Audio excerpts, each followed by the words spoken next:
So it's a little bit of a spiritual talk. So if you're not that way inclined, then click on off. But I'm going to talk a little bit about spiritual authority. And I have spent all my life as a minister, pretty much, and a son of a preacher. And I believe in the things of the Spirit. I think the Spirit leads the way and the natural follows. But in the natural world, we try to make the natural lead the way and the spiritual follow, because we want control. So we try to control so we can lead the way and then hope that the spiritual follows it, and it doesn't. And I like to say the Holy Spirit, because when it becomes a case of having what's righteous, good, and true in your life, it can only be holy. And so I was thinking about a guy like Jordan Peterson, and I really like a lot of what he has to say. I mean, he's like any man. He has things that I'm sure I don't agree with, but I'm not on that level with him. I like the spirit of who he is, and I've watched as he's been on a journey of discovery. And it's funny because the smarter we think we are, when we really look at the world objectively, it always leads us to Christ. It always leads us to an understanding of God. And Jordan, I think it's like, when the Bible talks about, for our battles not against flesh and blood, but against principalities, powers, and the rulers of this dark world. And it's talking about how the demonic forces align and try to rule this world. And there's a lot of verses and things for that, which I'm not going to get into. But I want to talk about a principle that I think why often people who start pushing the limits spiritually start to collapse and struggle. And we found with the gentleman I just mentioned, he's having some struggles since he got attacked. And when you start to break from the crowd, you start to be up there, you're going to get attacked, but on a spiritual level. And if you don't acknowledge that, it's, the Bible talks about fall on the rock and be broken, lest it falls on you and grinds you to a powder. And I like to think of coffee. If the Holy Spirit is water, and we are like a coffee bean, as an analogy, right? A lot of people get touched by God in some way. They know God's out there. They sense something. They feel a movement, but it doesn't reside with them. And so it's like water and coffee. If I'm a coffee bean and I jump in the water, well, you still have two separate identities, water and a bean. And you won't have coffee. Nobody wants to drink that coffee because it's kind of silly. You don't just drop a bean in the water, do you? And that's like God with us. A lot of people are like dropping themselves into God as it suits them. And God touches them. God, if you're real, answer my prayer here. Show me. And he will. But it's that coffee bean jumping in the coffee. But then there's another level. And I think life becomes like the coffee grinder. And it grinds up that coffee bean. And as it grinds up the coffee bean, the pressures of life, we get blaming God often. Why me, God? Why me? But be patient. And as life seems to grind us up, then we get put in the coffee maker. Americans like their percolated coffee. They have the coffee maker. Australians, it's more instant coffee. But that percolated coffee, you go through the heat of life, the pressure of making decisions and have to stand up. But in that pressure, when you submit to God, when you allow God to be in your life, when you hand control over to your life, because in the coffee grinder maker, you don't have control. And I think often as the coffee passes through there, it becomes fused with the water. And answer me a question, is the coffee in the water? Or is the water in the coffee? And you can't separate them any longer. And now that coffee has that aroma that changes the world. It's the smell and the taste of people that like coffee are drawn to that. And it's the same with God. When I surrender my life to God, when I surrender my life to what He has for my life, I don't understand the coffee grinder. I don't understand why the pressure has to be there. I don't understand why there has to be heat.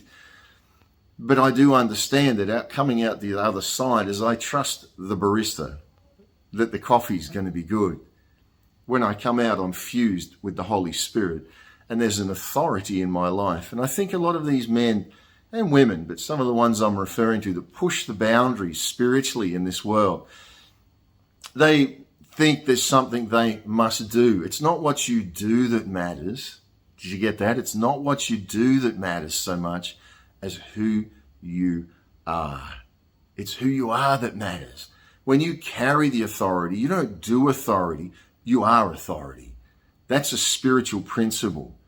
So when I've become coffee, in essence, right, when the Holy Spirit has filled me and I've surrendered to him, and together we're fused, we're married. A true marriage is a fusing of two spirits, a fusing of two souls. Many people nowadays have married, but they're really in a partnership. They're there to get things done. They should never have been there. Maybe they shouldn't still be there. What does it often say? They're with all the wrong people doing all the wrong things in all the wrong places.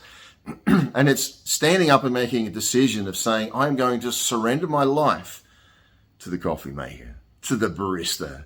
I'm going to allow the Holy Spirit to come into my life. And I think people like Jordan Peterson, as they have pushed the boundaries, they know there's a God, they believe in God. Andrew Tate, they believe in God, they believe in who he is, and they're trying to understand him more, but ultimately you can't. And it gets to a point you have to just surrender to the process. And I think when you surrender your life, then you, like I've said, you don't do authority, you become authority. What God has for you will happen. What God has ordained for your life will happen. And it's a marriage. And a true marriage is, and this is why, I'm not in a marriage. I'm waiting, because the right one, that beautiful one, is someone that you wait for, because they have to make the choices themselves.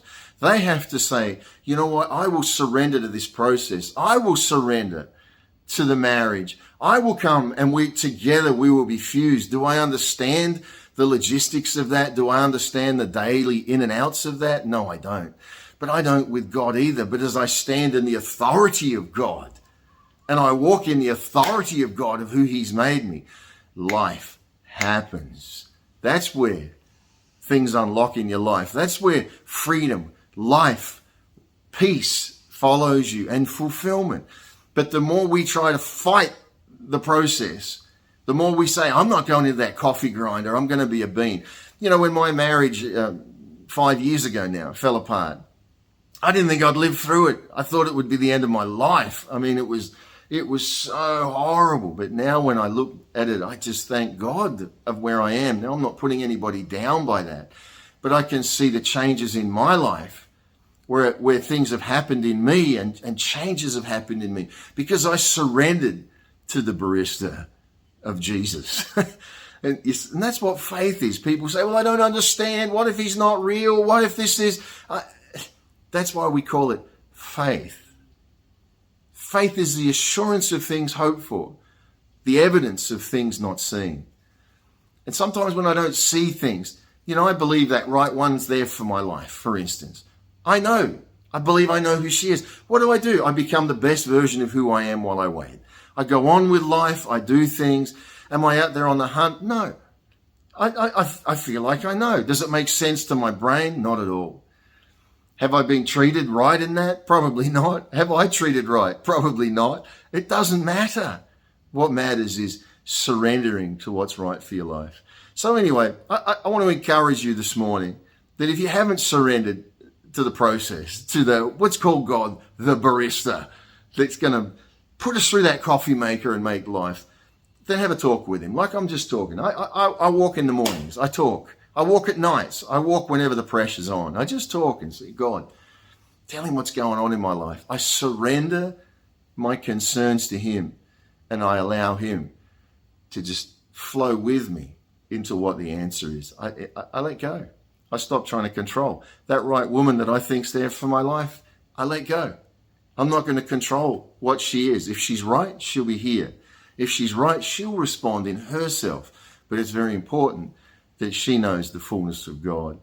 That God bless you. Have a great day, and just keep going strong, because I can tell you, we do win in the end. Even though the world might lose, you can win in yourself when you surrender.